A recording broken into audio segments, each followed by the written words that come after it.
Hey everybody, welcome back to Cluster B Milkshake. I am your host, along with Sidekick Chicken Nuggets, and today we are going to talk about all the different things that I tried to do to fix my broken brain. Now, some of these things are going to be how I tried to cope with what's going on, and some things that I was just trying to get my fucking happy on, man. Don't want to forget something. Okay. So first, I was always into self-help, and I wanted to read about anything that would bring me out of whatever the hell was going on in here, which, it felt like a flat line of existence. It's like, why, there's happiness. Where's my fucking happiness, So it was always, before learning, you can only find happiness within and all that bullshit, I'm trying to find it on the outside. So reading up on different things, one thing, because I was married very young, was marriage books. So I would read marriage books. I was married to a narcissistic person. And so I was trying to fix that marriage with that. And I believe the book I was reading was Men Are From Mars, Women Are From Venus or something. So anyway, later on I would read child books, children raising books, because I did not want to be a piece of shit parent, like I had. So I had to, we're not born knowing how to be good parental units. So I actually went and tried to read up on how to be, a real fucking parent. And so I was, trying to fucking do that. And I do believe that for, big blocks of time, I was doing pretty good. Nothing ever sticks, okay? But some things, I remember. And like the validating the kids' feelings, I would do that. I didn't do it with the middle child until she was older, but, that was important because my feelings were never validated. Anyway, a big one was reading A New Earth, and I've said this 1,000 fucking times. I'm going to read a little piece of it. Be aware of what you think to a large extent creates the emotions that you feel. See the link between your thinking and your emotions. Rather than being your thoughts and emotions, be the awareness behind them. This was very helpful, this book, on being non-reactive. Now, I've tried to read this book. It worked on my mother. I was not reactive to her cray.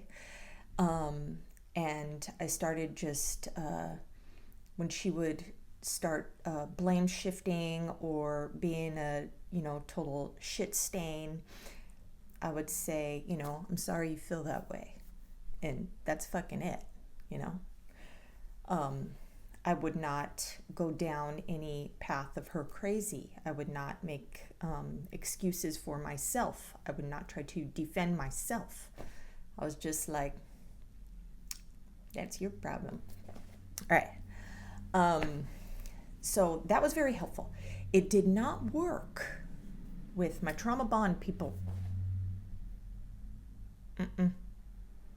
No, it does not work with that. But people who you are not in a close relationship, I think it would be very, very helpful. Meditation. I did this for a very long block of time, and it was helpful. I went to school and I learned acupressure, and you basically had to meditate on people. I learned energy healing, and I wanted to be this magical healer person. It wasn't just, I'm going to heal you because I care about your pain. No, I wanted to be like fucking Gandalf the Grey, bro. But that was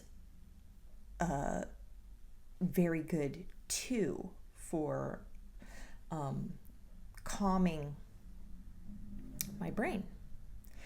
And, it does not last all fucking day. People are like, meditate, meditate. And it's like, yeah, it fucking lasts for that, block of time, whether it's like an hour or whatever, doing the thing. And then, that bitch is gone. That bitch is gone. So you go ring your ding-a-ling-a-ding-dong bells and shit and fucking gong and stuff and get on with your bad self. But shit just does not fucking stick in the sick. Okay. I even quit drinking. That was very helpful because a fog lifts when you're not drinking. So not using that as a coping mechanism was very helpful, and staying off of social media was very helpful, okay? Because I was giving all of my attention to the family. After 8 months, I got fucking bored, dude. Actually, I only stayed off of social media for 4 months, and then I went back on. But I started drinking again after 8 months because I was, we get bored. And I got bored and I started fucking hiding bottles around the house. Positive thinking and mindfulness. A really cool book was, I'm reading it right now, The Power of Your Subconscious Mind. It's an old book, and Murphy is the last name of that book. And it's fucking awesome. And helping you just focus on the positive things that, you want to manifest and bring forth into your life. So that was a good read and a good practice. And I'm telling you, man, I do not know if this is part of the cluster B mixture, and that it's not just a narcissistic thing, if it is, but maybe a borderline-y thing, but switching your interests. Like Russian roulette. I'm going to try something else, Motivational YouTube speakers. I would just take fucking notes. All kinds of spiritual books. Religion. I was into fucking, reading the whole Bible and doing all that shit for like a whole year. I was reading books on reincarnation, and that was interesting too. Like this psychiatrist dude would hypnotize motherfuckers, and then they do like past life regression-y stuff or whatever, and that was awesome because then that makes you feel like you're connected to your people for time and time and time, and what lessons am I learning, and what do I want to not repeat, that taking accountability and whatever. And then I started reading books up on borderline personality disorder because of my because of Mommy Dearest. And so I was reading up on that, and one book was called The Borderline Mother. And so not only was I seeing, the different combinations of her in there, but I was seeing some traits of myself, right? Then I was reading narcissistic books because of my very first trauma bond. And when I broke up with that person, it was so extremely painful. I was like, what the fuck just happened, right? And when I was doing the, still talking to him every once in a while, and I'm like, yeah, I think I didn't blame him anything. I was blaming myself for having some sort of personality issue. But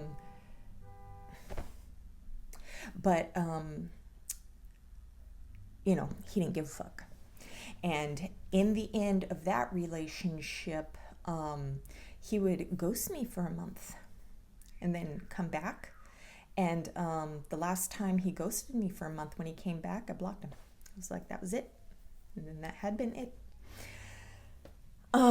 So even though that I was reading about all of these narcissistic things, I was not looking at myself. I was looking at him.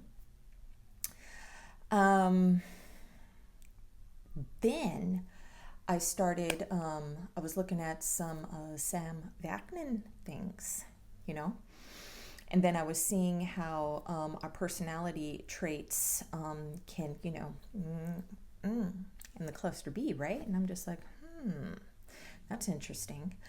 And so then I started to pay attention a little bit more about, the things that I do. I still wasn't full-fledged, and I still wasn't paying attention to, my behaviors and stuff that much. I was just like feeling that these are my defenses and fuck you, I wasn't thinking like seeing it from my husband's perspective or anything, or if I was, whatever. And yes, I was going online and needing that light from everywhere, but I was just thinking that I was just rebelling. I was just getting back at my toxic ex. That's what I was thinking. I was thinking that I was just doing some sort of reactive abuse thing. I was doing transference. I was transferring my hate for him and putting it on other people. Okay? So that's what I was thinking. I was not thinking that I was a narcissistic person. No. It was his fault. It was his fault I am the way I am. Does that sound familiar? Anyway, so after that was going down, and then my husband went and cheated on me because, I was not paying attention to him, did not care about him, and not having sex with him. I give no fucks about nothing. He was just doing the caregiver role. I was barely cooking, cleaning. I wasn't even fucking showering. I didn't even care, But after that big thing, and then I'm like, okay, well, we're going to work on our marriage and we're going to whatever. And I started putting the fucking fake good wife mask, going on Pinterest, making the fucking meals, everything, just being good. And I was good for like 5 fucking years, I was doing my best. And some of you people are like, you can have the mask on for so long. Yes, I was super gluing that shit on big time. I don't fuck around with nobody. And I was just using social media, joking around, and comments and stuff, and just getting attention on social media was enough. I did not need, perfect love, nothing. I was just focusing on the home life.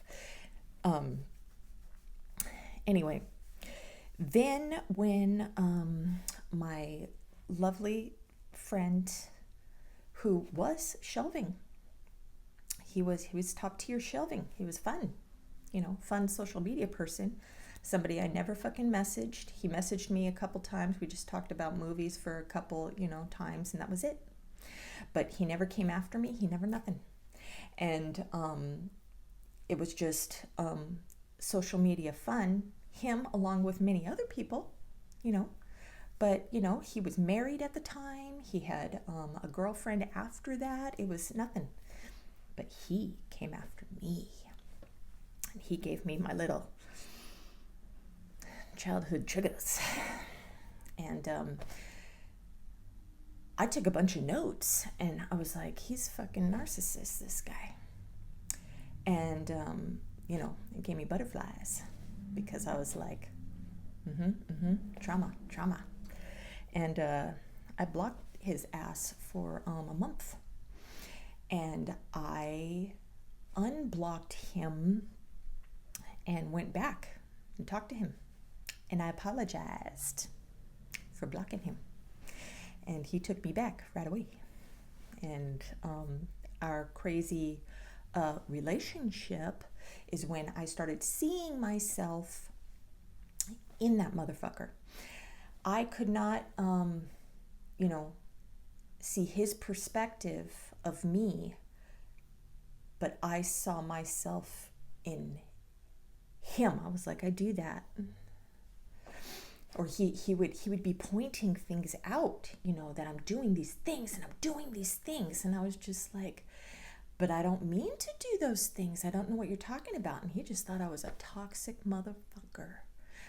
And looking back and seeing from his perspective, fuck yeah, yes, I can see what he meant. And he kept punishing me over and over again for these things. But I don't think that he understands my perspective on him. So basically we were just, you know, two mirrors standing in front of each other.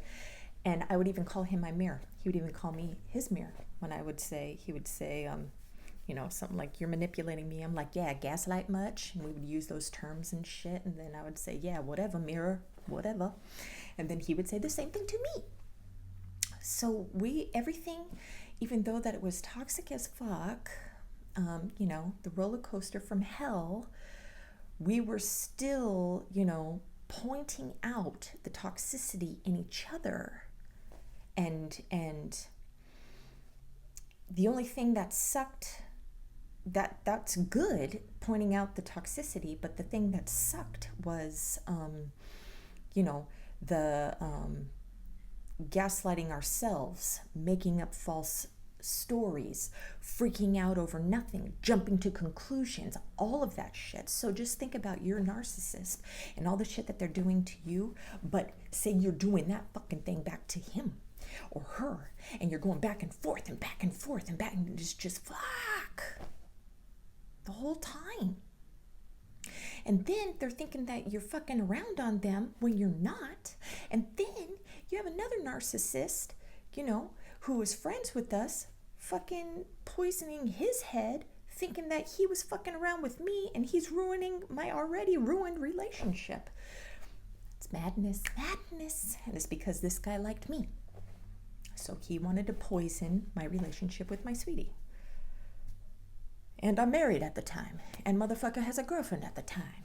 And it's just fucking, you know, drama. And you're like, fuck, man, this is like soap opera. Yeah. Yes. Isn't it soap opera being with us? Fucking soap opera. Anyway. So, even though I have done, you know, all of these things throughout my life, I still do not have empathy. It does not grow, bro. I still don't care about your feelings. Okay? I still don't want sex or intimacy. I'm reading. I still don't want to cuddle. I still did not want to go out. You know, my sister wanted to go, you know, she wants to like go out once a week or whatever. And I'm like, or she'd want to go to a concert. And I'm just like, oh, I don't want to do anything. I don't want to do anything. I just want to go to work and come home. That's all I want to do. And my husband was, you know, he's extroverted. And I didn't want to do anything. And I turned him into isolated king, not on purpose. He just wanted to be with me. So he isolated himself. I never fucking punished that motherfucker.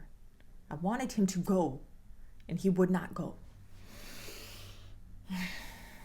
I still never cared about what he talked about. With all of these things that I'm learning and doing and journaling and being honest with myself and doing the workbooks and everything, I still do not care about what goes on in his head. I do not care what happens at his work. I give no fucks. I don't want to listen. I just want to be alone and in solitude. That's it. That's it. Well, why are you married? Well, why are you married? Because he's a main motherfucker. Anyway, I have always been blunt, okay? But I'm always fake. Always fake. Yes, and I always wanted to be alone. And when my husband and I were getting a divorce, and I said, hey, if I get married again, then you don't have to pay alimony. And he's like, what do you mean get married again? You said you always wanted to be alone. And I think that he would rather me always be alone and him pay alimony for the rest of his life, knowing that I did not replace him with anyone. Anyway, I also tried nootropics. I tried not drinking coffee, changing my diet, doing keto, and my hair started to fall out. And then I was drinking too much and throwing up every night. I mean, I try everything. Toxic and untoxic. And, okay? So you with your cute little quick fixes, just shut the fuck up. Okay? Because I am exhausted. Now, I know that, and you know, that none of this shit is going to change what's in here, but there are things that I have, told you about that would give me a more positive light for myself that I do not need from the outside world. Positive light for myself through literature, my art, and you are people, but I have learned that being helpful, which was not my intent, but being helpful, gives me superstar light. I love it. Super light. Good positive light. And I do love positive light. Of course I get negative light from some of you dicks, and you get the block. You get the hide from my channel. This one bitch today was like, you are pure evil. Or they are pure evil. And I'm like, we're on a spectrum. It doesn't mean that we are just, rotten to the core, Fucking all you guys would be my best friends if I let you. But, I can't do that. But, on the very, very darkest side of the spectrum, there are people that are just, fucking Satan in a bodysuit. But I am not. Okay? I am not 100%. Remember, I took the test. I'm 99%. 99%. Okay. I hope that was helpful. I know it's long, but I hope you understand all of the things that I did try. And if you think that your little toxic motherfuck out there is Mr. Or Mrs. You're going to put a self-help book in front of them. They're going to be like, oh, thank you. No. Okay? If your person isn't into trying to improve themselves all the time, at least, it ain't happening.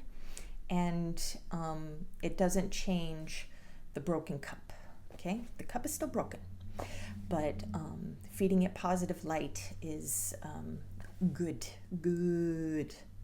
Okay, hope you have a great day, and I will talk to you soon again.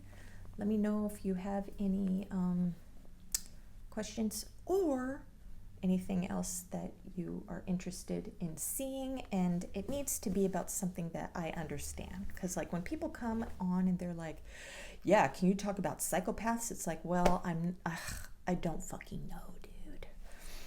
Oh, and that just reminds me that I did read up on fuck tons of serial killers because I resonated with serial killers in I'm the emotional serial killer. I don't need to kill people, but they were emotional or serial killing people that reminded them of their main abuser.